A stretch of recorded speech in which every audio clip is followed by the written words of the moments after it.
Hello friends, welcome to lucky Reddy stories. Please story విన్న తర్వాత like, comment, share and subscribe చేసుకోవటం మాత్రం మర్చిపోవద్దు. విక్రమార్కుడు స్టోరీ మొదటి భాగం నుండి వినాలి అనుకుంటున్నారా? అయితే నా ప్రొఫైల్లో ప్లేలిస్ట్లో ఉంటుంది, వినండి. ఇక స్టోరీలోనికి వెళ్ళిపోదాం. ఈ వయసులో వాళ్ళకి కూడా శ్రమ ఇవ్వాలి అని నేను అనుకోలేదు. అందుకే ఇలా జాబ్ ఇంపార్టెంట్ అని చెప్పాను. ఒకవేళ ఇప్పుడు ఈ జాబ్ రాకపోతే మరో కంపెనీ అని తిరగవలసి వస్తుంది. కానీ ఈ కంపెనీకి ఉన్నంత గుడ్ విల్, అలానే ఈ కంపెనీలో వచ్చినంత శాలరీ అన్ని కంపెనీల్లో వస్తుంది అని నేను ఎక్స్పెక్ట్ చేయలేను కదా అని నవ్వుతూ సింపుల్గా చెప్పింది సిరి. నిజంగా నువ్వు చాలా గ్రేట్ సిరి. మీ పేరెంట్స్కి రెస్ట్ ఇచ్చి నువ్వు జాబ్ చేయాలి అనుకోవటం, నిజంగా నీ పేరెంట్స్ మీద ఉన్న నీ ప్రేమ ఏంటి అనేది ఇక్కడే క్లియర్గా నీ ఆలోచనలతోనే తెలిసిపోతుంది అని నవ్వుతూ ఆమెను పొగుడుతూ అన్నాడు కౌటిల్య. ఆ మాటకు సిరి చిన్నగా నవ్వుతూ, మీరు కూడా చాలా గ్రేట్ సార్. మీ తాతయ్య గారు స్థాపించిన ఈ కంపెనీని మీ తండ్రి గారు నిలబెట్టారు. అలానే ఇప్పుడు మీరు కూడా ఆ పేరుని చెడగొట్టకుండా అంతే గొప్పగా కంపెనీని రన్ చేస్తున్నారు. మీరు ఆఫీస్కి వస్తున్నారు అని మీ తండ్రికి రెస్ట్ ఇచ్చేశారు ఆఫీస్ బాధ్యతల నుంచి. మీరు ఒక్కరే ఎన్ని టెన్షన్స్ ఉన్నా కూడా అవన్నీ భరిస్తూ వాటిని మీ తండ్రి వరకు అస్సలు వెళ్ళనివ్వటం లేదు. మరి అలా ఎంతమంది కొడుకులు చేస్తారు చెప్పండి అని నవ్వుతూ అన్నది సిరి. చాలు చాలు సిరి, చాలా పొగిడేస్తున్నావు నన్ను. ఉన్నట్టుండి ఇలా నన్ను పొగిడే కార్యక్రమం ఏమైనా పెట్టుకున్నావా ఏంటి అని నవ్వుతూ అన్నాడు కౌటిల్య. నేను మిమ్మల్ని పొగడటం లేదు సార్, ఉన్న నిజాలే చెప్తున్నాను అని అన్నది సిరి. నిజంగా నువ్వు ఇప్పుడు ఇలా నన్ను పొగుడుతుంటే నాకు చాలా వింతగా అనిపిస్తుంది తెలుసా. నా మీద రివెంజ్ తీర్చుకుంటాను అని సవాల్ చేసిన నువ్వు ఇప్పుడు నాతో ఇలా నవ్వుతూ, అది కూడా నన్ను పొగుడుతూ ఉంటే వినటానికి చాలా బాగుంది అని తల ఊపుతూ నవ్వుతూ అన్నాడు కౌటిల్య. ఆ మాటలకి సిరి కూడా నవ్వుతూ, సిచ్యువేషన్ మనల్ని అలా మాట్లాడే విధంగా చేస్తాయిలే సార్, అన్నీ మీరు పట్టించుకోకూడదు. అయినా అప్పుడు జరిగింది ఇంకా మీరు మర్చిపోలేదా? మీకు ఒక విషయం చెప్పనా? డబ్బున్న వాళ్ళు ఇంటిలో మ్యాక్సిమం డబ్బు మాత్రమే ఉంటుంది. మనశ్శాంతి, ప్రేమ అనేది చాలా తక్కువగా ఉంటుంది అని నా ఫీలింగ్. అలానే చాలామంది ఇళ్లల్లో కూడా నేను చూశాను. అలానే నా ఫ్రెండ్స్ ఇళ్లల్లో కూడా కొంతమందిని చూశాను. అలా నా మైండ్‌లో డబ్బున్న వాళ్ళ ఇంట్లో డబ్బు మాత్రమే ఉంటుంది, ప్రేమ ఉండదు అని ఫిక్స్ అయిపోయింది. ఎంతైనా మీరు డబ్బు ఉన్న వాళ్ళ కదా! తాతగారు స్థాపించిన కంపెనీని మీరు రన్ చేస్తూ ఉండటంతో బాగా పొగరు, యాటిట్యూడు అని మిమ్మల్ని చూసిన కొత్తలో అనుకున్నాను అని కళ్ళు చిన్నవి చేసి అతని వైపు చూస్తూ చెబుతూ, అతను కూడా ఆమెలానే కళ్ళు చిన్నవి చేసి ఆమె వైపు చూడటంతో సారీ అన్నట్లుగా చెవులు రెండు పట్టుకొని చెప్పింది సిరి. కానీ మీ ఇంటికి వచ్చిన తర్వాత నిజంగా మీ ఫ్యామిలీ నాకు చాలా బాగా నచ్చింది సార్. మీ అమ్మగారు అయితే ఒక్కసారి ఎవరైనా పరిచయం అయితే చాలు, అస్సలు వాళ్ళని వదిలిపెట్టరు. ఇంకా పల్లెటూరిలో ఉన్నట్లుగానే తెలిసిన వాళ్ళు కనిపిస్తే ఖచ్చితంగా ఇంటికి తీసుకొని వెళ్ళి భోజనం పెట్టే వరకు వదిలిపెట్టేటట్లేదు. చూడండి, నిజంగా ఇలాంటి వాళ్ళు సిటీలో ఉండటం చాలా అరుదు. అలా మీ ఫ్యామిలీ ఉంది. అలానే మీ ఫ్యామిలీలో ఉన్న మీ ముగ్గురి బాండింగ్ కూడా నాకు చాలా బాగా నచ్చింది అని అన్నది సిరి. సిరి తన ఫ్యామిలీ గురించి చెప్తుంటే నవ్వుతూ థ్యాంక్ యూ అని సింపుల్గా చెప్పేసి, ఇక మనం వర్క్లోకి వెళ్దామా? ఇప్పుడు మనం ఇలా ఒకరిని ఒకరు పొగుడుకుంటూనే ఉంటే రోజులు గడిచిపోతాయేమో, వర్క్ గురించి మర్చిపోతావేమో అని అన్నాడు.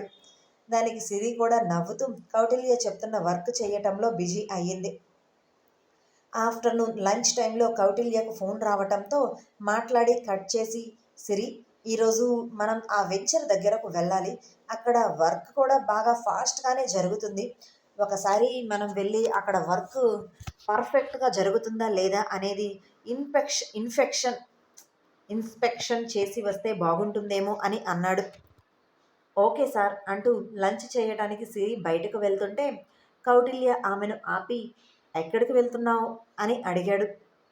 లంచ్ చేయటానికి సార్, బయటకు వెళ్తున్నాను అని అన్నది. లంచ్ చేయడానికి బయటకు ఎందుకు వెళ్ళటం? పర్లేదు ఇక్కడే కూర్చో. మన ఇద్దరం కలిసి లంచ్ చేద్దాం. నాకు కూడా నువ్వు ఇక్కడ కూర్చొని తింటే కంపెనీ ఇచ్చినట్లుగా ఉంటుంది. రోజు కూడా ఇదిగో ఈ రూమ్‌లోనే, ఈ చైర్‌లోనే సీఈఓ హోదాలో కూర్చొని సింగిల్‌గా తినాలి అంటే చాలా కష్టంగా ఉంటుంది. ప్లీజ్ నువ్వు కూర్చొని నాకు కంపెనీ ఇవ్వచ్చు కదా! కాస్త మరొక మనిషి నా పక్కన ఉన్నారు అన్న ఫీలింగ్ అయినా నాకు కలుగుతుంది అని అన్నాడు. దానికి సిరి ఒక్క క్షణం ఆలోచించి, ఓకే సార్ 1 మినిట్ బయట నా ఫ్రెండ్స్ ఉన్నారు. వాళ్ళకు చెప్పేసి వస్తాను. లేదంటే మరలా నేను వస్తాను అని వాళ్ళు నా కోసం వెయిట్ చేస్తూ ఉంటారేమో అని చెప్పేసి బయటకు వెళ్ళింది. నిజంగా ఈ సిరి ఇంత సింపుల్‌గా ఉంటుంది అని నేను అస్సలు అనుకోలేదు. కాకపోతే తనని ఏదైనా మాట అంటే మాత్రం అస్సలు తీసుకోదు. అది కూడా తన తప్పు లేకుండా. ఆ రోజు షాపింగ్ మాల్‌లో ఇద్దరం ఒకరికి ఒకరు తెలియకుండానే అలా డాష్ ఇచ్చుకున్నాం. అది కాస్త సారీ చెప్పుకొని సింపుల్‌గా వదిలేస్తే పోయేదానికి ఇద్దరం చిన్న గొడవని పెద్దది చేసుకున్నాం అని ఆ రోజు జరిగిన గొడవని గుర్తు చేసుకొని నవ్వుకుంటూ ఉన్నాడు కౌటిల్య. 10 నిమిషాల్లో తిరిగి వచ్చిన సిరిని చూసి, "నీ ఫ్రెండ్స్‌కి చెప్పావా?" అని నవ్వుతూ అడిగాడు. అప్పటికే తన ఇంటి నుంచి వచ్చిన క్యారేజ్ ఓపెన్ చేస్తూ ఉన్న కౌటిల్య. చెప్పాను సార్. వాళ్ళు కూడా ఓకే అని అన్నారు. ఇక నేను ఇక్కడే కూర్చొని మీతో కలిసి ఈరోజు మీకు కంపెనీ ఇస్తూ లంచ్ తింటాను అని అన్నది సిరి. కౌటిల్య నవ్వుతూ థ్యాంక్ యూ. నేను చెప్పిన వెంటనే నేను మీతో తినటం ఏంటి? బయట రూమర్స్ వస్తాయి అంటూ గోల చెయ్యకుండా తినటానికి ఒప్పుకున్నందుకు. అలానే నాకు కంపెనీ ఇవ్వటానికి నువ్వు ఫస్ట్ యాక్సెప్ట్ చేసినందుకు అని అన్నాడు కౌటిల్య. సిరి నవ్వుతూ, సార్ మీరు ఈ విషయం ఎందుకు ఆలోచించలేకపోతున్నారు? రూమర్స్ రావాలి అంటే మీతో కలిసి ఇలా లంచ్ చేస్తేనే రాదు. మీతో కలిసి ఈ 4 రోజుల నుంచి నేను వర్క్ చేస్తూనే ఉన్నాను. అలా మీ క్యాబిన్‌లోనే నేను ఉంటున్నాను కాబట్టి అలా కూడా వస్తాయి. ఎలా అయినా పుట్టిస్తారు సార్ రూమర్స్ పుట్టించేవాళ్ళు. వాళ్ళ గురించి మనం అస్సలు ఆలోచించకూడదు. కానీ మనలో ఎటువంటి తప్పు లేదు అని మన మీద మనకి నమ్మకం ఉన్నప్పుడు ఎవ్వరిని పట్టించుకోవలసిన అవసరం లేదు. ఎటువంటి రూమర్‌ని కూడా కేర్ చేయవలసిన అవసరం లేదు అని నా ఒపీనియన్ సార్ అని అన్నది సిరి. హ్మ్. గ్రేట్. నీ ఐడియాస్ కూడా చాలా బాగున్నాయి అని అన్నాడు కౌటిల్య. సిరి తన బాక్స్ ఓపెన్ చేసింది. ఆ బాక్స్ చూసిన కౌటిల్య, ఏంటి సిరి మరి ఇంత చిన్న బాక్స్ తెచ్చుకున్నావు? నీకు సరిపోతుందా ఈ ఫుడ్డు?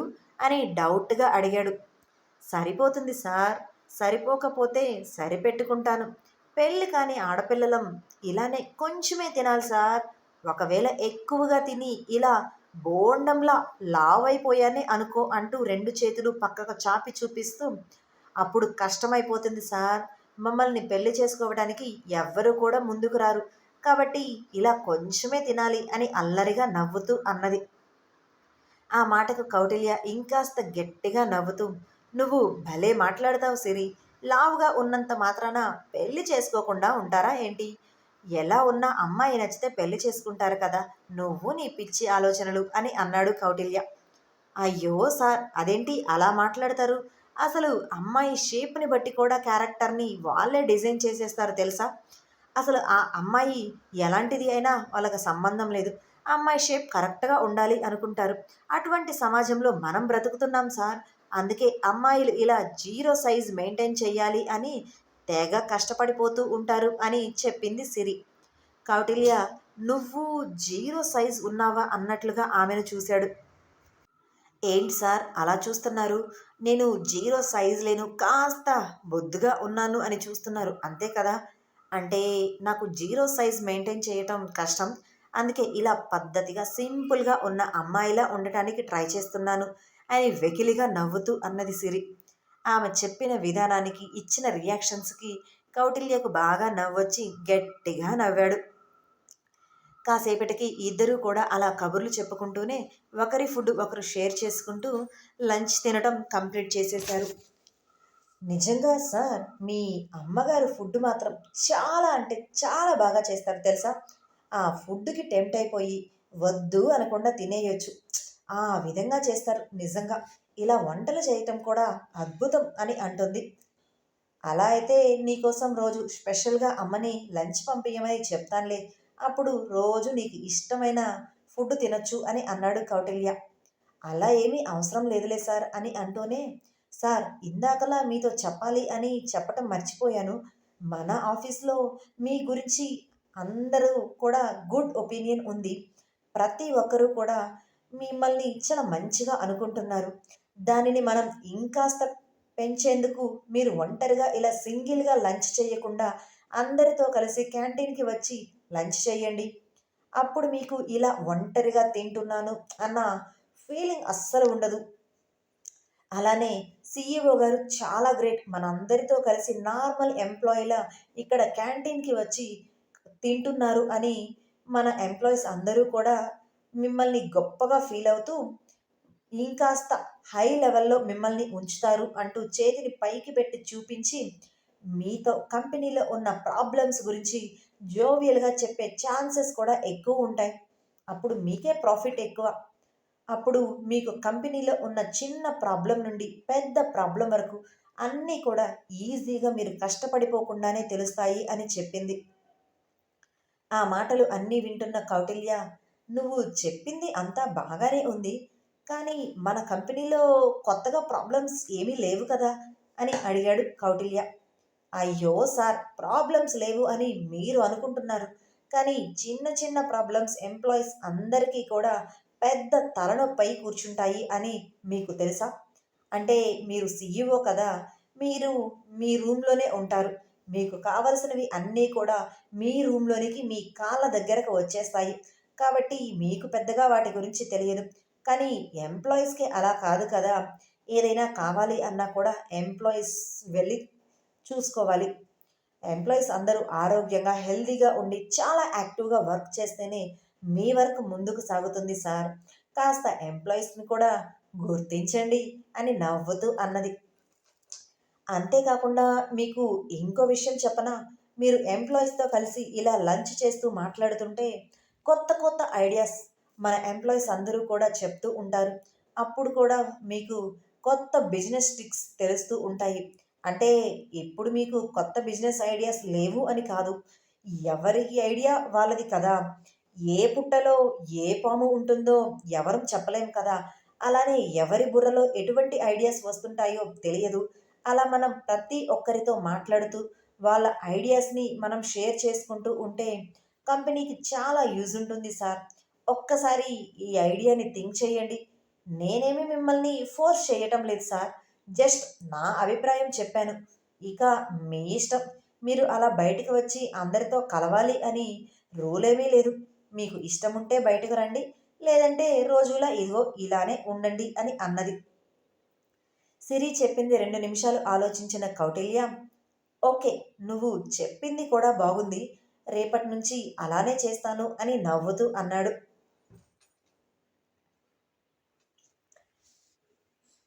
హిరణ్య ముందు రోజు యశ్వంత్‌కి బాగా బెదిరించి చెప్పినా కూడా యశ్వంత్ హిరణ్య మాటను లెక్క చెయ్యకుండా ఆమెకు తెలియకుండా డ్రగ్స్‌ని బ్యాగ్‌లో పెట్టుకొని ఇంటి లోపలికి తీసుకొని వచ్చాడు. తను తీసుకొని వచ్చే విషయం హిరణ్యకు తెలియదు అని అనుకున్నాడు. తనని ఎవరు చూడరు అని అనుకున్నాడు. కానీ హిరణ్య ఆ రోజు కూడా తను డ్రగ్స్ తీసుకొని రావటం చూస్తుంది అని యశ్వంత్ అస్సలు ఎక్స్‌పెక్ట్ చేయలేదు. ఒకవేళ అది ఎక్స్‌పెక్ట్ చేసి ఉంటే డ్రగ్స్ తీసుకొని వచ్చేవాడు కాదేమో! అలా యశ్వంత్ తను ఏమీ డ్రగ్స్ తీసుకొని రావటం లేదు అని చాలా దర్జాగా ఇంట్లోనికి వచ్చాడు. కానీ అతను అంత దర్జాగా ఎటువంటి భయం లేకుండా ఇంటి లోపలికి రావటంతోనే హిరణ్యకి అనుమానం రావటంతో అతనిని అబ్జర్వ్ చేసి అతడి రూమ్‌లోనికి వెళ్ళిన తరువాత అతడి వెనకే ఆమె రూమ్‌లోనికి వచ్చింది. బ్యాగ్‌లో నుంచి డ్రగ్స్ తీయాలి అని అనుకున్న యశ్వంత్ 2 నిమిషాలు ఆగి, ఇప్పుడు వద్దులే నిద్రపోయే ముందు తీసుకుందాం అని అనుకొని ఫ్రెష్ అవ్వటానికి టవల్ తీసుకొని వాష్‌రూమ్‌లోనికి వెళుతూ ఉన్నవాడు అప్పుడే డోర్ ఓపెన్ చేసుకొని హిరణ్య రావటంతో కళ్ళు చిన్నవి చేసి ఆమె వైపు చూశాడు. అసలు హిరణ్య తన దగ్గరకు వస్తుంది అని అస్సలు ఎక్స్‌పెక్ట్ చేయలేదు యశ్వంత్.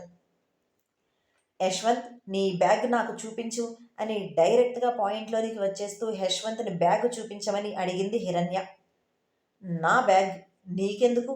నిన్నంటే నేను డ్రగ్స్ తీసుకొని వచ్చాను కాబట్టి నువ్వు నా బ్యాగు తీస్తుంటే నేను భయపడ్డాను. కానీ ఈరోజు నేనేమి డ్రగ్స్ తీసుకొని రాలేదు. కాబట్టి నీకు నేను భయపడను అని ధైర్యంగా అన్నాడు.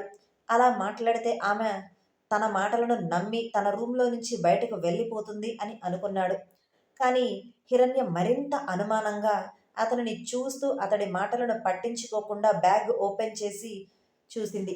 అందులో నిన్నటిలాగానే ఈరోజు కూడా డ్రగ్స్ కనిపించటంతో ఆ డ్రగ్ ప్యాకెట్‌ని చేతిలోనికి తీసుకొని అతడికి చూపిస్తూ ఏంటిది? అని సీరియస్‌గా అడిగింది హిరణ్య. నిన్నేమో మానేస్తాను అని చెప్పాడు. ఈరోజు మరలా డ్రగ్స్ అతని బ్యాగ్‌లో కనిపించటంతో అతని మీద మరింత కోపం పెరిగిపోయింది. కొట్టాలి అన్నంత అసహనం కూడా తనలో కలిగింది. ఇంత చిన్న పిల్లవాడు ఇలాంటి డ్రగ్స్‌కి ఇంతగా ఎడిక్ట్ అయిపోవటం ఏంటో అని మనసులో అనుకుంది.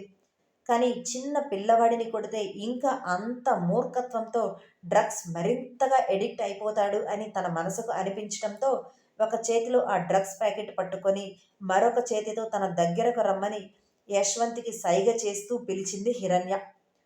యశ్వంత్ భయంగా హిరణ్యని చూస్తూనే అడుగులో అడుగు వేస్తూ ఆమె దగ్గరకు వచ్చాడు. దొరికిపోయిన దొంగల. నిన్న నేను చెప్పిన మాట విన్నది ఈరోజు ఖచ్చితంగా నా గురించి అమ్మకు చెప్పేస్తుందా అనే భయం అతడిలో మొదలయ్యింది. యశ్వంత్ భయాన్ని అర్థం చేసుకున్న హిరణ్య, నిన్ను నేను ఏమీ కొట్టనులేరా రా, అలానే ఈ డ్రగ్స్ గురించి నీ పేరెంట్స్‌కి కూడా చెప్పను అని అనటంతో అప్పుడు రిలాక్స్‌డ్‌గా ఫీల్ అయ్యి ఆమె దగ్గరకు వచ్చాడు. యశ్వంత్ చేతిలో ఆ డ్రగ్ ప్యాకెట్ పెడుతూ, ఏంటి ఈ డ్రగ్స్‌ని నువ్వు మానేయలేకపోతున్నావా? బాగా ఈ డ్రగ్స్‌కి ఎడిక్ట్ అయిపోతున్నావా? అని నిన్న అన్నావు. అది నిజమేనా? అని యశ్వంత్ కళ్ళల్లోనికి చూస్తూ అడిగింది. అతడు నిజం చెప్తాడా? అబద్ధం చెప్తాడా? అని అనుకుంటూ ఉన్న హిరణ్య.